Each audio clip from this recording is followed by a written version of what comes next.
Yes. How many are online? About more 5. Yeah, many. Okay. Many are online. They didn't want to brave the cold, apparently. Yes. So let's get started. Okay. I'd like you to all join me in welcoming Gaspar Begush. Gaspar is an assistant professor in the Department of Linguistics at UC Berkeley. After receiving his PhD at Harvard, then he accepted a position as an assistant professor at University of Washington, and from there moved up, as I like to think, to UC Berkeley. He has covered a lot of intellectual territory in his academic life, going from Indo-European historical linguistics to phonology in the prototypical sense to computational analysis of speech and the representation of speech in the brain, or as simulated through deep learning models. He spends, I think, most of his time playing audio signals to various kinds of generative adversarial networks and then inspecting them and seeing what happens inside of them. But when he's not feeding audio to GANs, he can be found talking to whales, which you should ask him about, or making dad jokes on Twitter. So you should follow his Twitter account so you can hear the excellent dad jokes if you're a connoisseur. So I would like you to all join me in welcoming Gaspar. Thank you so much for the invitation and for this wonderful introduction. And thanks so much everyone for coming to the talk today. So I want to talk about modeling language from raw speech with generative adversarial networks today. And a couple of important things to say at the beginning of the talk is, so maybe for the first time in history, we can really model language and this kind of symbolic-like computation that language is from raw acoustic data, and also at the same time in a fully unsupervised manner. So I think that's exciting. It's exciting time to be in. Also, something that is kind of important in my work is that I want to model language really from raw speech, with no transformations, just like hearing humans are, what hearing humans are exposed to at these early stages of language acquisition. Also, there's a lot of work on language modeling that starts with text, right? We know NLP and large language models these days are very popular, but this is not how kids learn, right? So kids don't learn from billions of Reddit posts or Wikipedia. They learn from small amount of speech inputs, and that's one of my guiding principles. I try to model that early acquisition of language that happens from speech. And also, what I'm going to be claiming throughout the talk, not only can use these deep learning models to model language, we can also use language to try to understand what these deep neural networks are doing. And there are many advantages of why we should use speech over vision when doing this kind of interpretability work. That is really important part of our lab. Okay, so a little bit of background. Connectionist or neural network models of language have a long history. And also, there has been work that models language from raw speech, like the Bayesian world. But most of these models nevertheless use feature representation or some pre-abstracted thing they work with, right? So it's very rarely from raw speech. Or, as we know, text-based models, they focus on syntax or semantics.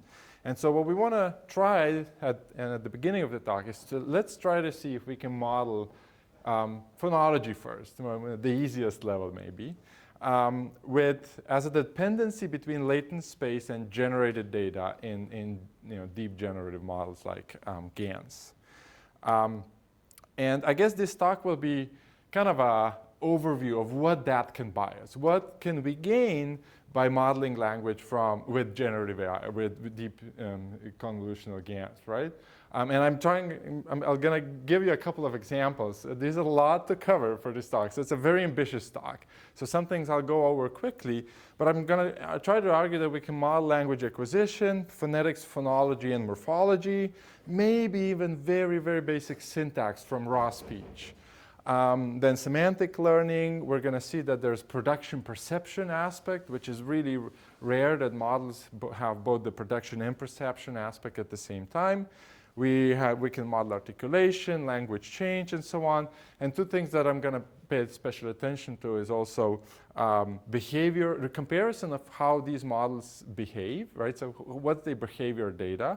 And also how we can compare neural and a biological and artificial neural computation of speech. Okay, that I'm going to claim that these are really good models for doing that, and we don't need any fancy transformations. We can actually just look at raw data. And again, two important things are these are unsupervised and modeling from raw speech. One thing that I reserve a slide for this is to just try to convince everyone that phonology is really cool. And why is it so cool in my opinion? It's because if you think of it, speech is the only measurable, physical, continuous property of language, right? And so what humans do when we do phonology is we get from that continuous physical space into the mental representational unit space, right? We have to take continuous space and discretize it into mental representation units. And what we call mental representational units phonemes, okay? And so phonology really is the first and maybe the only component that operates with these continuous physical data. And so that's essentially what these days neural nets are doing. They're going from some continuous pixels or whatever approximation of continuous data into mental representational units. A couple of other things why I want to claim that speech is uniquely cool for doing interpretability work on deep neural networks is because if you think of it, right, so a lot of interpretability work is done on vision. But we have like hundreds of thousands of colors and several thousand shapes that we distinguish, right? Our visual world is super complex. Our phoneme word, actually, on the other hand, is pretty simple, right? So English has about 30 phonemes, right? So very much more limited space than vision. And to do interpretability work in deep neural networks, you have to start simple. You have to start somewhere where you have less elements. And that's why I think we can do interpretability work with speech really well. Also, we understand how humans acquire speech relatively well, and we can compare those behaviorally and neurally and so on.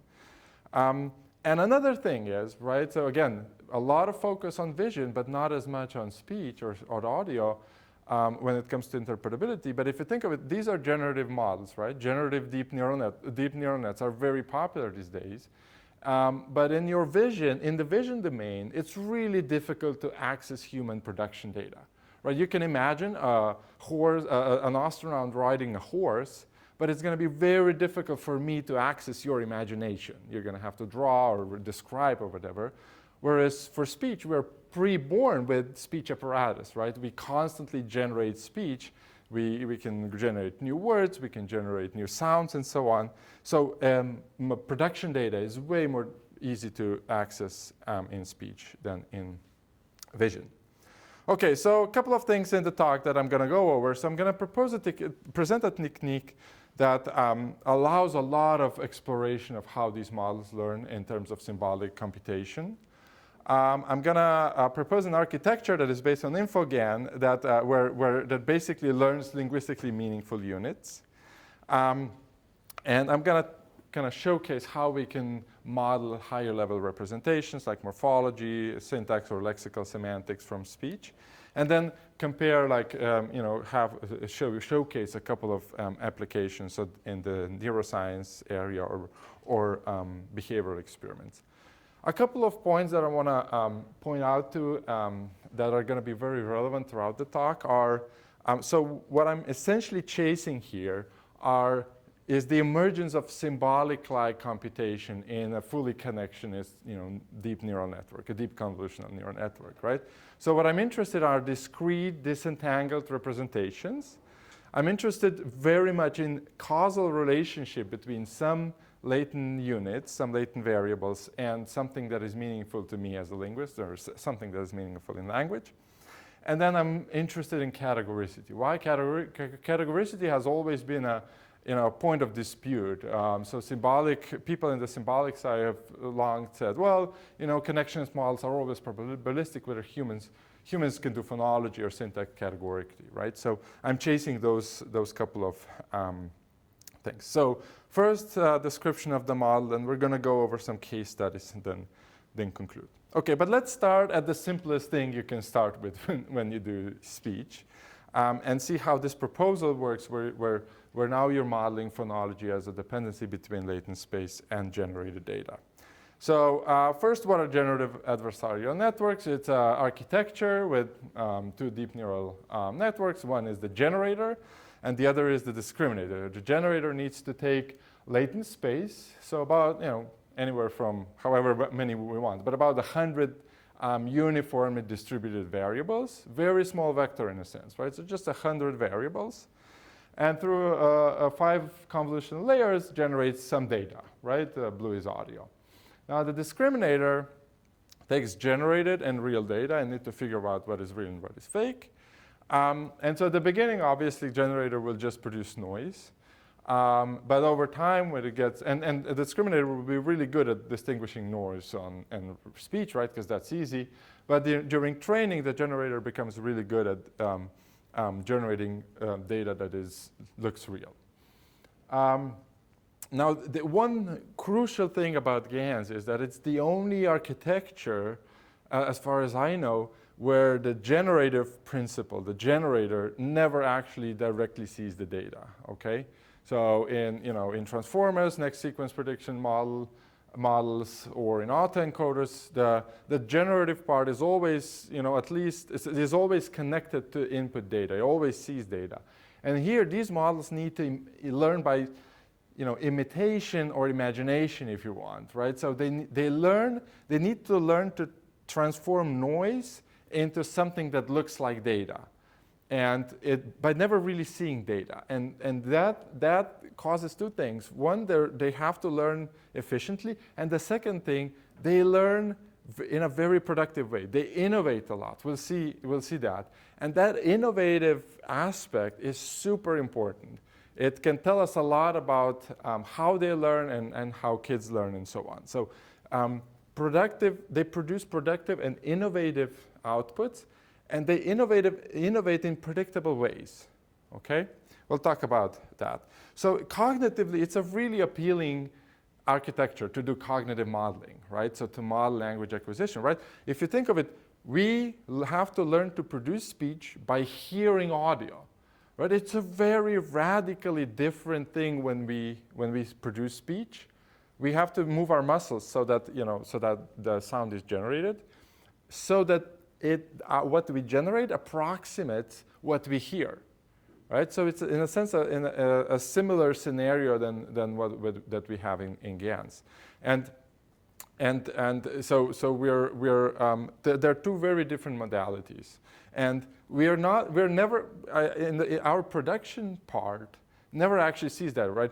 We don't have access to muscle movements of our caregivers or whoever gives us language, right? I mean, you see lips, you see jaw movements, but a lot of things that happen behind, we have no access to. And so we need to learn to generate speech without actually seeing the data that we generate. Another thing is, right, GANs need to find a way to turn noise into something meaningful, in some meaningful structure. And we'll see that that's pretty informative as well.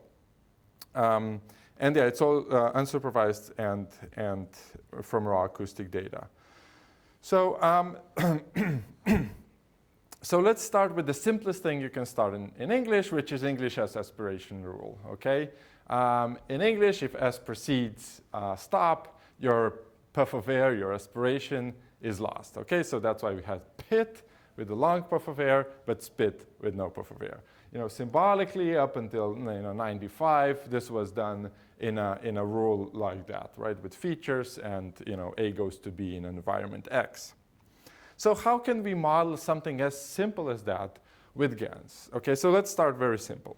So you can slice, you can feed the network a bunch of TV, right, pa, ta, ka, and a bunch of spa, sta, ska type of sequences in English, where you'll have a long VOT in the T condition and short VOT in the S condition, and then train the network, and this is what the network generates, right? The network generates raw audio, and you can perform exact same acoustic analysis as you do on speech, right? So you can measure VOT, you can analyze it in however you want, and we see that the network learns shorter VOT in the S condition than in no S condition, right? So that's a very, very basic behavioral test you can do on the network. Now, as I mentioned, the network not only generates data, but it generates in an innovative, predictable way, okay? What happens when you look closely at the outputs is that sometimes, occasionally, the network will produce an STV sequence with an extremely long VOT, okay? So you see here you have something like sta. I don't know if this will play. You can hear it's too long of a VOT, right? It violates training data. It generates, so this is timid, VOT duration in timid, in training data, right? And this is generated data. In about 10%, the network output extremely long VOTs. Why?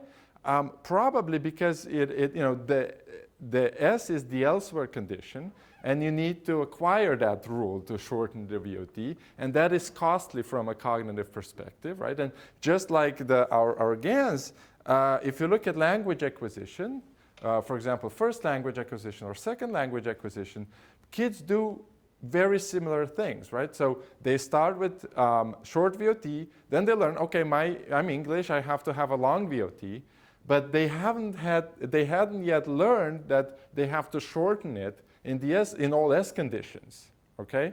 And so that rule hasn't been acquired by kids yet, and what they do is they overextend long VOT in the S condition. So a parallel, and that happens in second language acquisition as well. So there's a parallel in this kind of behavioral language acquisition and how these GANs perform. Okay, but this is all just behavioral. So, so what my work is all about is try to understand how representations of these sounds work. Okay, so let's take a look at the GAN architecture again, right? So we have the latent space, we have convolution layers, and then we have the generated audio. Okay, so what I propose here is a way to identify individual units in the latent space. Out of 100 units, you identify those units that represent something meaningful, okay? What is the most meaningful difference between STV and TV sequences? It's the presence of S, right? And so let's take a look at how the presence of S is encoded in these models. So there's a technique where you basically take a look at the entire latent space, and then you pick those, first you pick those variables that most strongly correspond to some presence of S, right? And you see there's kind of a drop off there are a couple of variables here that are strongly corresponding to an S, and there's this kind of a drop at the first couple of variables. So this way, it's a simple regression technique that gives us, say, 11th variable that most strongly corresponds to S in the output, okay? Now, the important thing here that is kind of surprising, but crucial because it allows every other work from now on, is like now we take a look at this 11th variable, okay? The one that strongly corresponds to an S in the output, okay? 11th out of 100.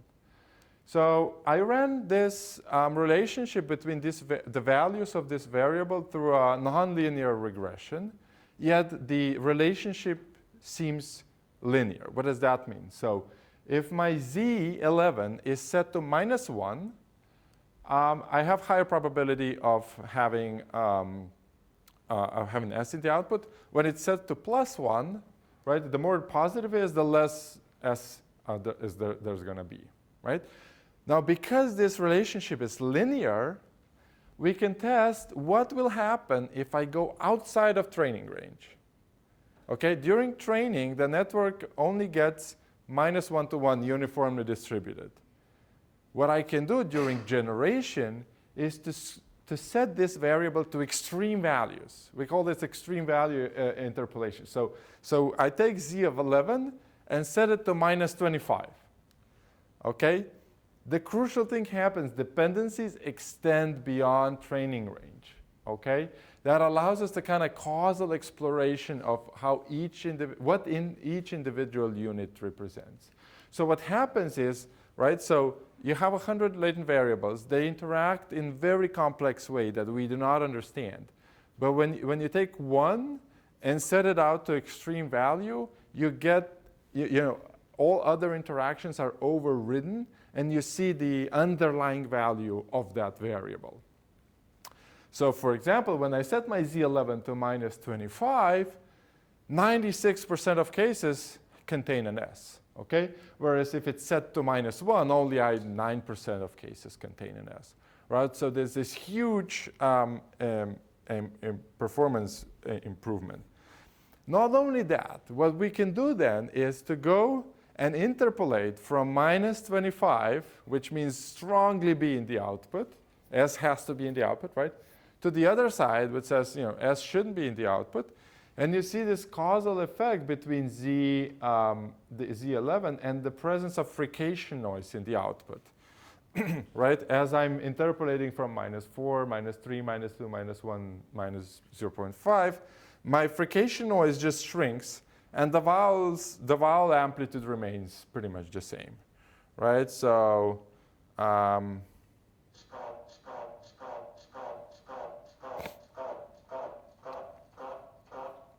okay, so now basically we have a way to force desired things in the output in a very controlled way. And we also have an access to what is the underlying value of Z11, of each of the each of the latent space variables.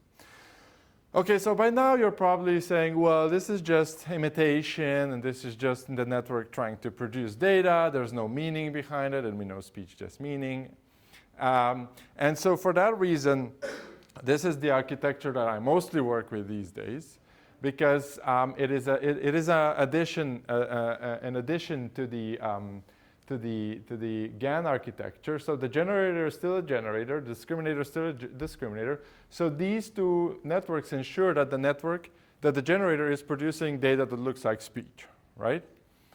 But we introduce the Q network, a separate network that is like discriminator in its structure, except that it only sees generated data, okay? And it needs to figure out what unique information or code or meaning, I mean, this is very basic meaning, but what unique code did the generator have when it produced this speech output, okay? So now the generator not only takes 100 latent variables, but also a code, a unique code. It can be binary code, it can be one hot. It needs to transform this code, along with the Z space, into speech data. The Q network sees that speech data and need to figure out what was the unique code that the network had in the hidden space when it was producing this speech data. Okay? What's happening is you're forcing mutual information between latent space and data. Or what's happening is you're basically, this is the encoder, right? So it takes information or code, transform it into speech, just as we do with meaning, right? We take something meaningful, encode it in speech, and this takes speech and needs to decode the same information. Okay, that's how the training works. So now you not only have the production principle, but also the perception principle. Okay, and so this learning here has to happen completely in an unsupervised way, right? The network could, in principle, encode anything about speech that is meaningful. It could encode, length of utterances. It could encode gender of the speaker, whatever you want.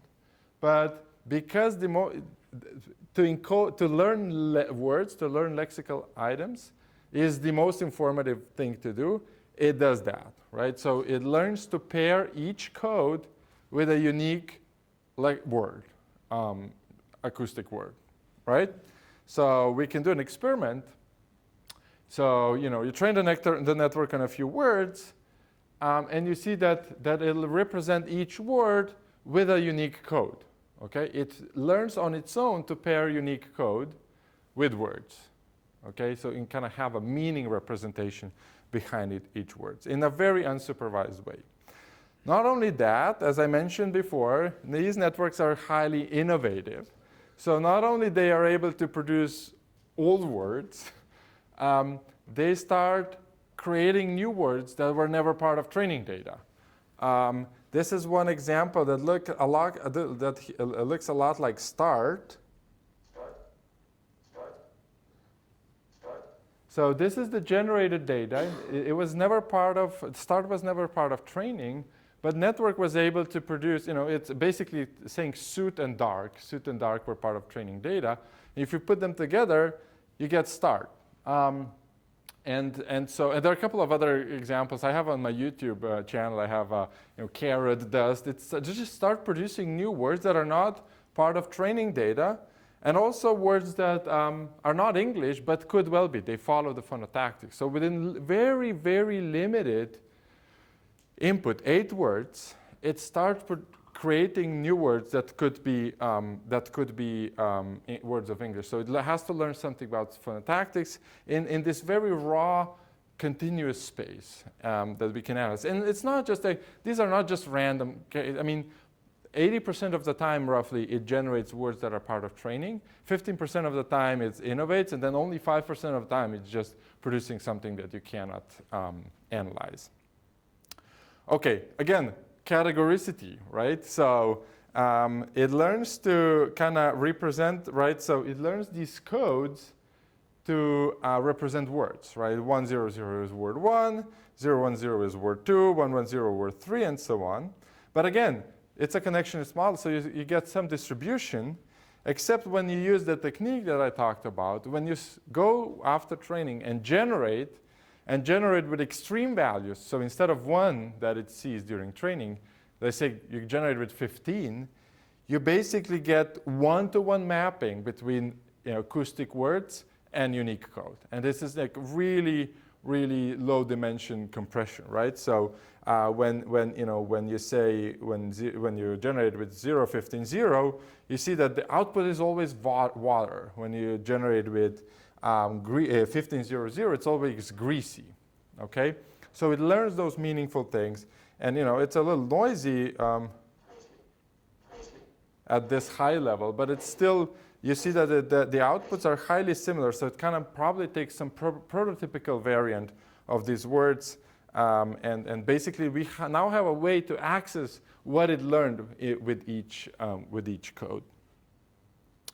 Okay, another thing we can do then is so we mentioned production perception principle in speech is very important. The condition for humans to learn is to have the production perception loop. And we can test right now, do we also have, not only we have a generator that learns words and encode meaning into them, we also have a Q network that learns to classify words, okay, with the same codes. So in this experiment, we train the network on the same words, then we take out the Q network, okay, and we see Q network only ever accesses generated data, right? Nothing else.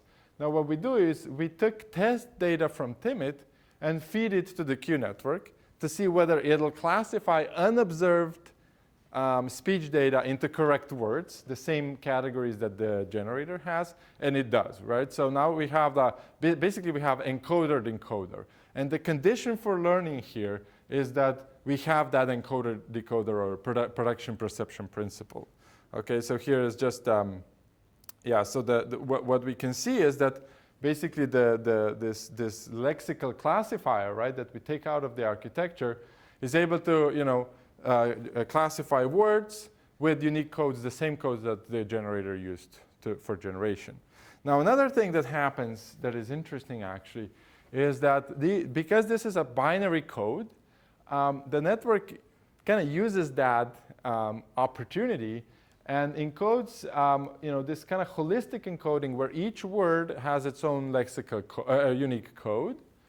But sublexical featural representation learning is encoded in bits, okay? So bit structure tells me, okay, this word has a sound S or the other sound, right? So bits are basically features and unique codes are basically words. And you can test that causally. How you do that? You just take some test data, you run it through the Q network, you see what it estimates, and then you know, it learns words, obviously, but then you can test, okay, any sublexical structure, like presence of S. Presence of S is the easiest to test, but any sublexical structure, you can test with the same technique that I talked about before, and you know, that technique shows you that, okay, bit 2, 3, and 5, if their value is 0, will have S in the output, basically encode S in the output. This is probability of S in the output. You see there's a steep drop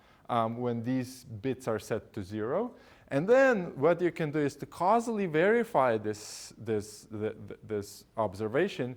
You can go back to the generator, manipulate those couple of bits, and you see that it's, you know, you have a confirmation, because if you manipulate them, again, interpolate, the S just gradually gets out of the output, and everything else stays the same, right?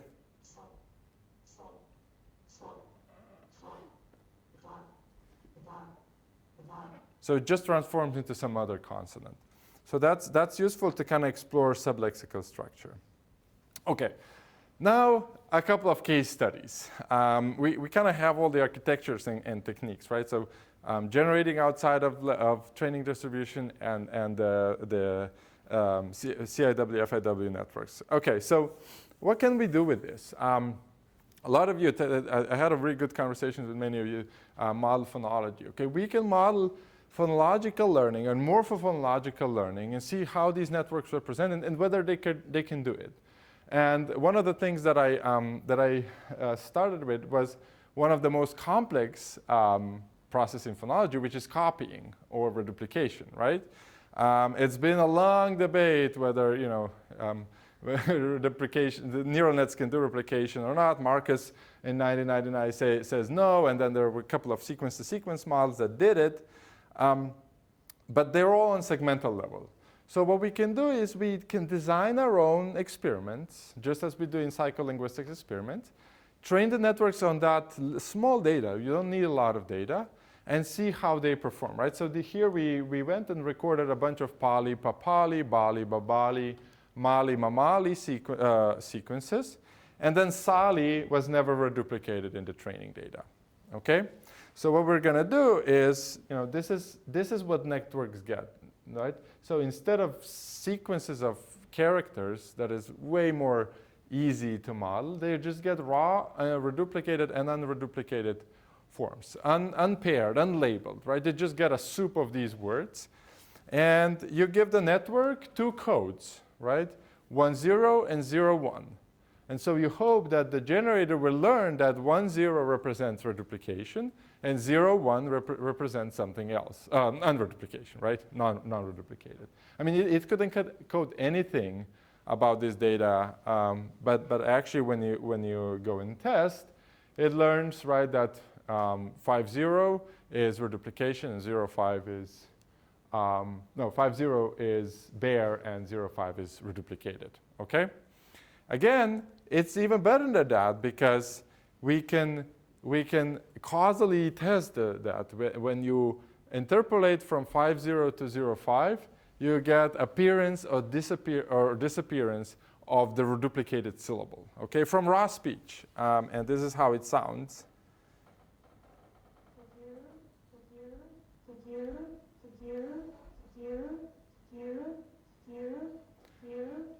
So something as complex as identity-based pattern, right? Like even in finite state automata, replication is really hard. And like I was just talking to a student who was trying to do automatic rule inference from data. For replication, you need extra measures, but these models were able to do it pretty well. And this is not unobserved data, right? So we can work test these models. We can basically perform exact same psycholinguistic experiments on them. So how do we do that, right? So we know how reduplication is encoded, right, with 0, 1 or 1, 0. So you can force reduplication. And then we use the same technique that I talked about and find how does these network encode S initial words. Okay, and then you force both of them simultaneously. You say, be an S initial word and be reduplicated.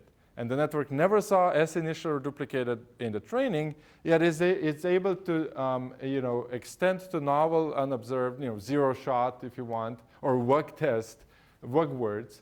And it produces something like, S, you see clear S, clear a reduplicated syllable, and then S again. The first thing you'll hear is generated. The second is withheld from training human recording.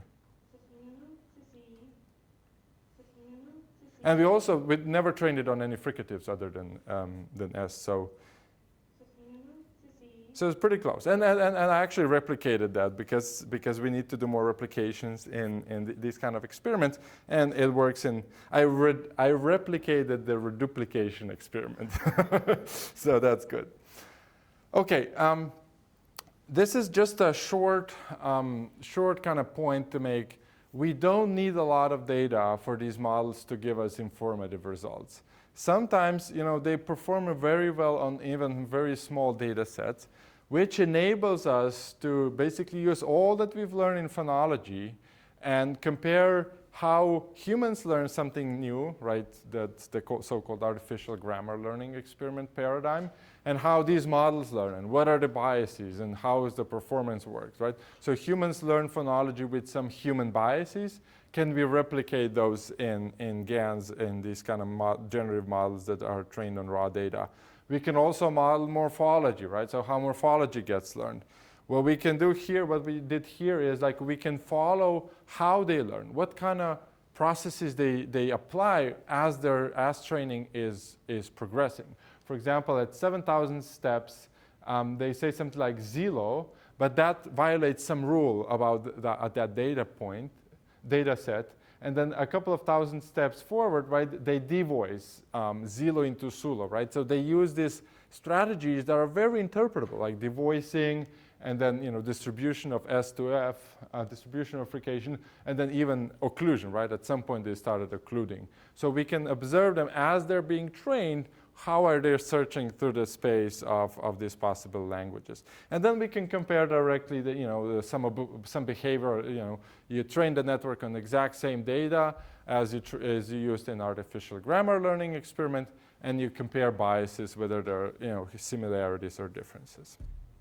Okay, so so far we mostly focus on the endpoints of convolutional neural nets, of the generator, right? We talked a lot about these Z100Z variables, and then this is, the endpoint is the data, is 16,000 points, which is audio, 1 second of audio sampled at 16 kilohertz, right?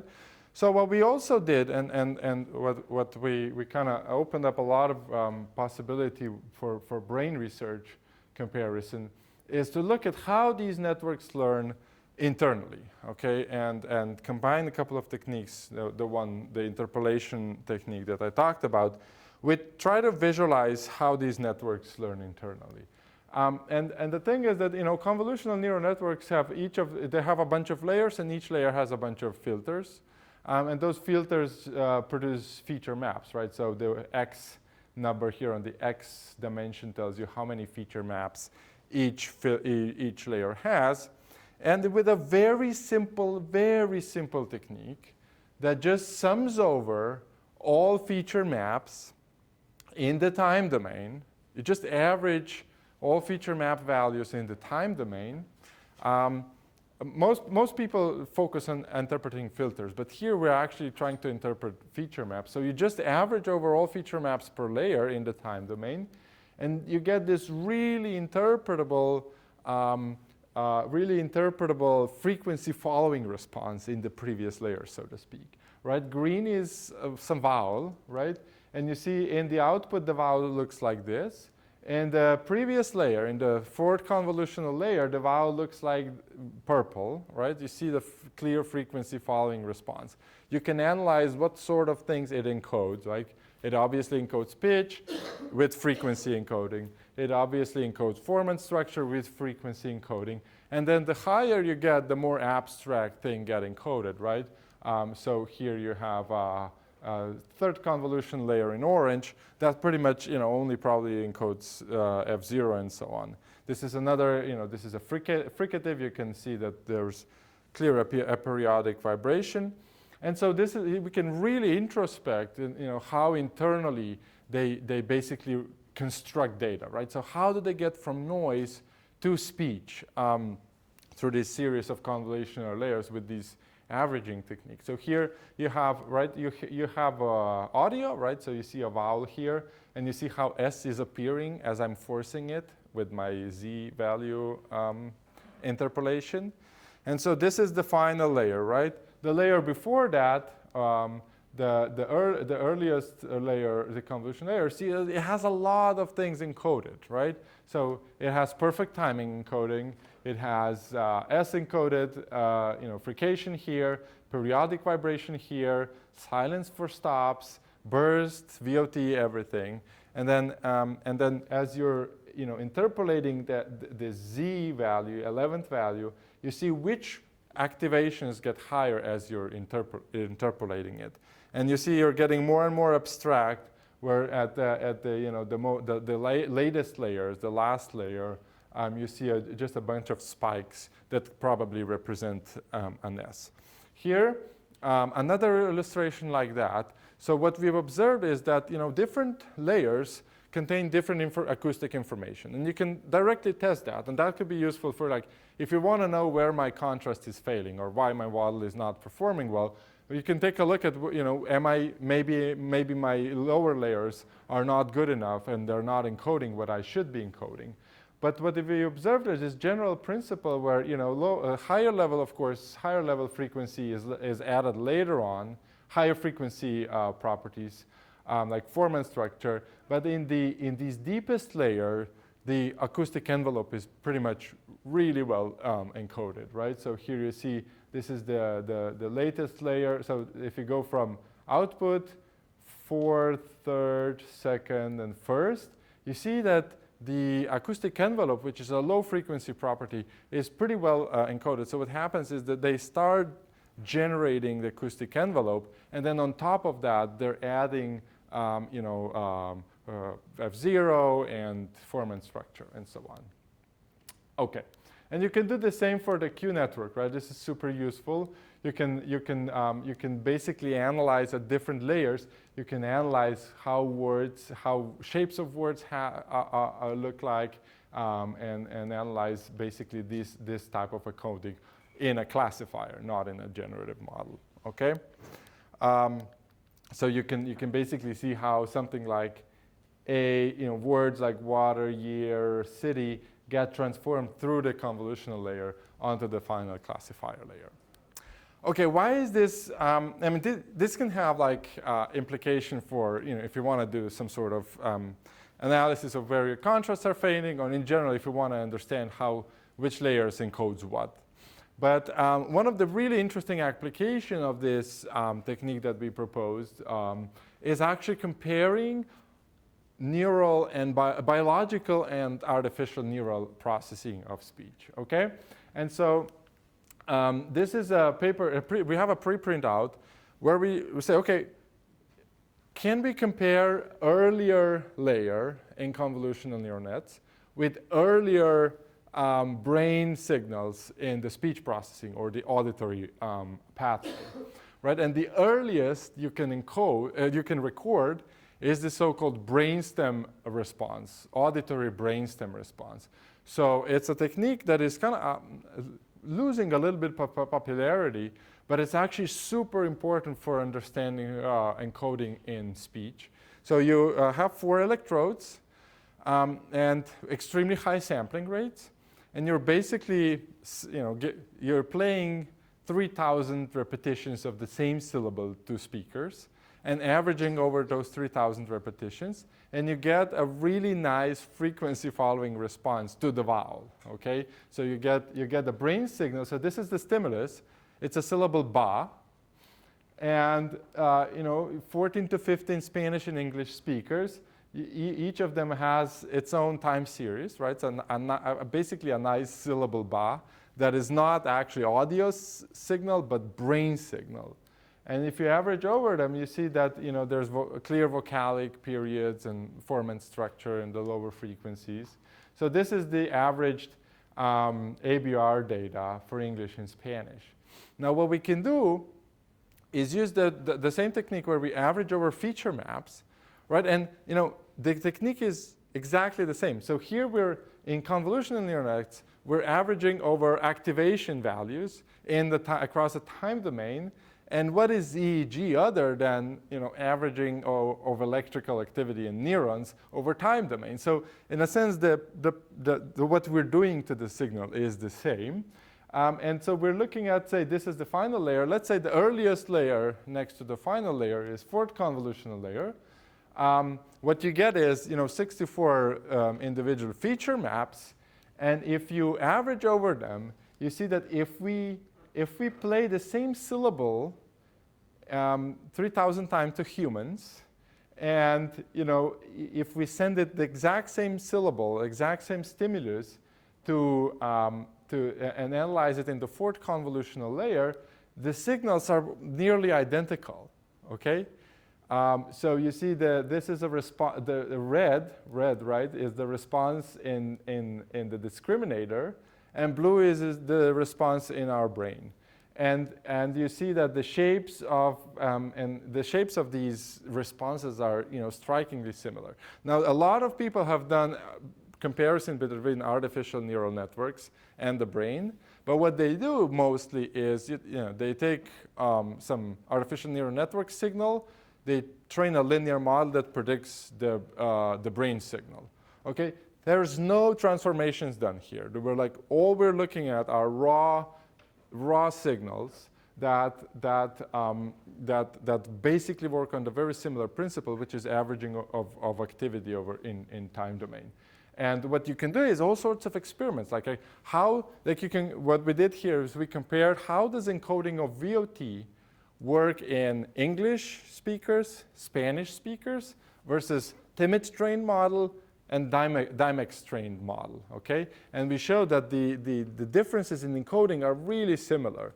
And that's not only phonetic encoding probably, it's phonological encoding, and you can basically compare these signals. Another thing I mentioned the acoustic envelope, right? That is encoded very high up in the convolutional neural nets. So what we're doing now is we're taking cortical data, so data from cortex, which is way later than the brainstem, and analyze how acoustic envelope works there versus how encoding of acoustic envelope works in the brain. And so it's basically trying to be as raw as possible, right?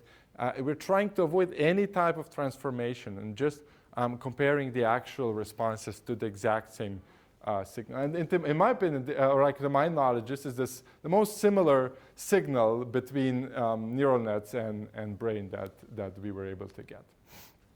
Okay, just a couple of other applications. I haven't talked about the whales yet, and probably I won't until the question period. But one of the things we recently did is, so instead of having a generator generate waveforms, we have the so-called articulation GAN, which is where a generator, articulatory generator, doesn't generate audio, right? Because we don't just generate audio like that. We have a generator that controls EMMA channels. So in other words, learns to move articulators. Then we have a separate pre-trained physical model, which is completely not, that has nothing to do with cognition. So we don't update it during training.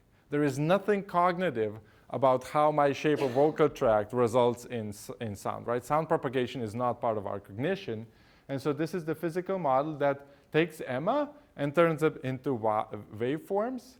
And then that is fed into the discriminator. And so now what we're modeling here is completely unsupervised articulatory learning modeling of articulatory learning, right, in a fully unsupervised way. So then we can analyze what are the gestures that the network learn. And let's say this is the word wash, right? And see, and many of the, and this is, this is absolute, z-scored Emma, but in XY space, you see that gestures are highly similar between what humans produce, which is in blue. So blue are human gestures, human Emma, and green is generated Emma. So the generator needs to basically learn what kids need to learn, right? Moving their articulators so that they match what they hear, okay? So we're trying to get closer and closer to this actual speech process. This is another case where it says a word fast, although the fast was not part of training data, right? So it learns to innovate just like we saw before. And again, look at this, this gesture is extremely similar for lower lip and so on. And also say a word that, that it never heard before. Like it even says F's, although F as a sound was not part of training data. Okay, finally, to conclude, I'm gonna just give you a taste of where we're leading this, or where we led this very recently. So I mentioned that maybe we can go even further than more for phonology, right? We model lexical learning with the FIW-GAN. We model a lot of morphophonological processes. But what we observed in these models is also that when they're trained on single words, they learn to produce single outputs, okay? Wash, water, greasy, those of you who know Timid know that those are very popular words. So, so they learn to generate, words with codes, right? We saw that.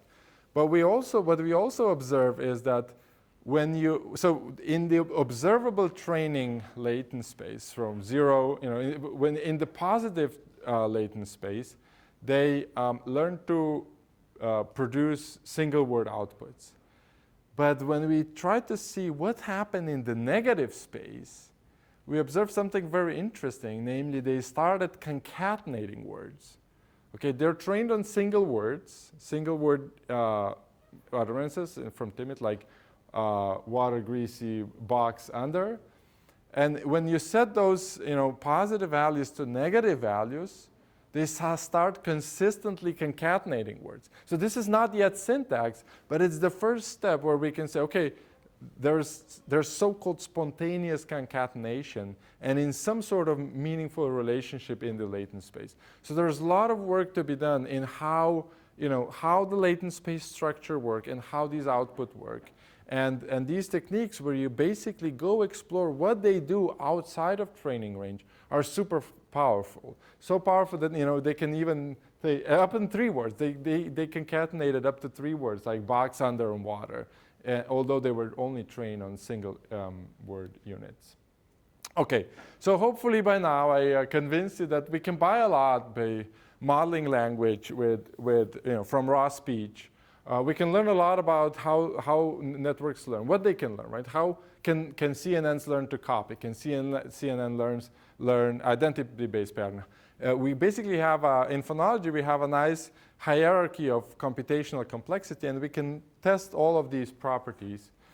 We can model acquisition, phonetics, phonology, and so on, articulation, right? Maybe even syntax. Semantic learning we talked about with these binary codes. Production and perception, that's crucial, right? These models can only learn if you have both deep production and perception principles. And we can do a language, a behavior comparison and brain comparison. And also, these models are super powerful in learning linguistic data without supervision, right? But we know what linguistic data, what's meaningful in language.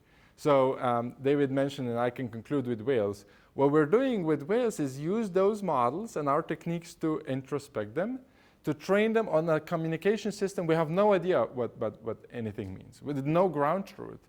But what we have is a network that learns meaningful units in speech, and so maybe it'll also learn meaningful units in some other communication system, and we have a technique to access what it learned.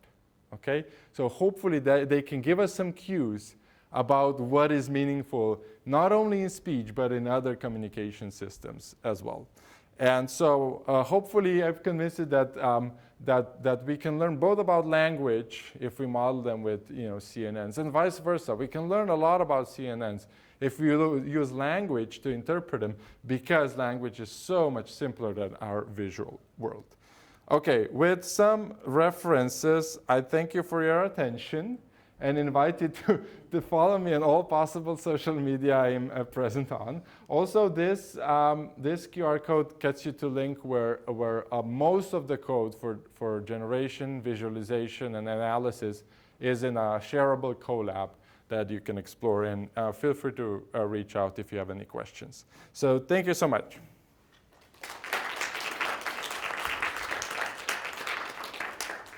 We have time for a few questions. So when you say like when the model is trained on single words and it started to concatenate words, I'm wondering like what are the emergent rules for concatenating, like which word concatenate after another? That's a great question. We haven't really observed, I mean, this is very not yet fully fleshed out, so we didn't do all the, it's a proof of concept kind of work, and we're looking at that further. What we have observed is that they can embed into novels, they can embed a word into novel sequences as well, right? So if they're trained on 2 words, but you take away a specific word combination, they're able to embed that word into novel combinations, although that word was not part of training data. But in terms of rules, like if there are any rules governing like which word comes first or not, we actually had them completely shuffled. So what we can do is to have some sort of, in the training data, have some sort of condition, right? And then see how that would work. But the thing is that training data is only single words. So to kind of answer your question, we will have to probably already have some concatenations in training data, which we have for part of the paper, but not in exactly the way you imagined. But it's a really good point, yeah. So a couple questions with respect to the brain and comparison stuff. So the ABR signal, does that like vary like an intuitive way with respect to actual phonemes? Can you tell basically what phoneme is being heard based on? Partly, yes. I mean, so you're limited by just physical capacity of that imaging technique, which is basically you won't see anything above 2000 hertz. Fricatives are out of the question, right? But for vowels, you can get form and structure. And actually, that's my collaborator, Christina Zhao, is one of the first to show that actually phonological encoding is already present in the brainstem. So for example, a language, when you know how we say, oh, I don't hear the pull, pull, right? So that is not part of my L1, and I don't hear it. And we say that, but in reality, right? So it's already the brainstem, my brainstem, which is doesn't have that encoding contrast, does not encode it, whereas English speakers' brainstem does. So that is like super surprising because I've always thought of phonology as being higher up in the cortex. But here we have evidence that it's actually this kind of, or VOT duration, right? This is from VOT duration studies. So they show that, say, for Spanish speakers, the second peak, the first vocalic peak, comes later than in English speakers, and that matches behavioral data because one group categorizes a bas syllable as voiced and the other as voiceless. And so we're testing whether, convolutional neural nets do the same. But in principle, this is if you have vowels, you have this called frequency following response. They call it FFR, which basically just follows the amplitude of the vowel and has formant, some basic formant, low frequency formant encoding, and pitch encoding. And so you can actually play it. I don't think I have. On my YouTube, I have how this sounds in the brain and how it sounds in the neural nets, and you'll be able to maybe even say this is a vowel, maybe even which one. And then Shinji? So in the reduplication experiments, the only codes were for reduplication and not reduplication. So can you test whether it learns reduplication, the distinction, this sort of binary distinction between reduplication in the presence of other phenomena when you have a larger code space? Yeah. I haven't tested that. There are two interesting answers. I mean, two things that might be of interest to you. It learns reduplication even if you're not forcing, even in a bare GAN, even without the Q network. You can find which Z variable it randomly chooses to encode the reduplication there. So that was the replication experiment. In terms of repetition, so I was kind of, this is partial reduplication, right? Even more difficult is full reduplication. But I was like, probably they cannot do full reduplication until I was doing the syntax part where we went into negative space, and often they just repeat the whole word. They'll say greasy, greasy, although they only have one greasy. So they're probably also able to, but to answer your other question, so none of this is trained on continuous speech with multiple words. So this is, as I mentioned, this is modeling early language acquisition. And GANs are not so easy to train, right? They have their problems, and we'll have to, I mean, what I really want to do is to adapt this to, variable length sequences and longer sequences and see what they'll learn there. But the problem is that, that as you increase performance and increase dimensionality, so will the interpretability probably decrease. So I'm focusing on very simple things because I care a lot about interpretability. One more question from Professor Watanabe. Thank you for your very cool talk. I have a question about the training data, the amount. You said that it's a kind of analogy to the infant learning, right? And in this case, actually, they have a large amount of unsupervised data to gradually kind of they are getting the kind of a structure of the language and so on. But in your case, I guess it's very small data. Yeah. So the case, the cases where I presented it's small, but I also trained them on entire timid. And I don't have a slide for that, but it learns it doesn't learn perfectly because what we have is 13 variables to encode the entire timid. Like that's a gigantic reduction, right?